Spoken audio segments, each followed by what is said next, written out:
Hello, welcome to PANM 422, Program Planning and Evaluation. My name is Ignacio Navarro, and I will be your instructor for this class. But before we start, let me talk a little bit about the class. Chances are that you will be working for a program, for an existing program, or even better, maybe you will be creating your own program. Because programs are how the public sector and the nonprofit sectors operationalize their goals or operationalize their policies, right? Any services or benefits you receive from the public or the nonprofit sector is through a program. Let me give you an example. The federal government decided that children of low-income families should have access to high-quality preschool education. Right? That is the policy. So the Department of Education created a program called Head Start. Right? Probably you have benefited from it. Probably your children are going there, or probably the children of someone you know has been a beneficiary of this program, Head Start. Another program that you may have heard of is Medicaid, right? The federal government and most recently the Affordable Care Act said low-income families should have access to healthcare, and we're going to give them a health insurance option that is public, funded by the public. So the way the government did it was creating a program, which is Medicaid at the federal level, and then at the state level, it's called Medi-Cal, and it's just that, health insurance and provision of health services for low-income families. The federal government also decided that nobody should go hungry in this country. Through the Department of Agriculture, created the SNAP program, or Supplemental Nutrition Assistance Program, which is otherwise known as food stamps. That's at the federal level, but in California, we call that program CalFresh. You may have heard about it.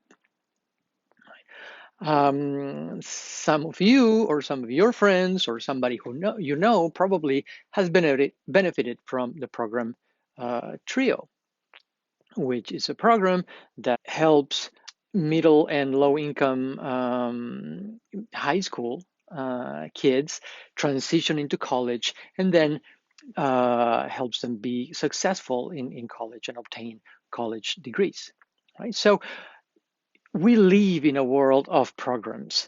Programs are how the government and how nonprofits operationalize their goals. Here in Monterey County, we have the Community Foundation, for example.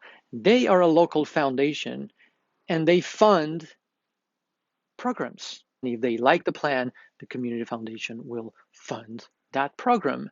Another foundation here is the United Way, and they also fund programs. They have their own programs that they create and fund, like 211 or Stuff the Bus, but they also fund other programs out there, right? So in schools, in social services, in health, all services are delivered through existing programs, right?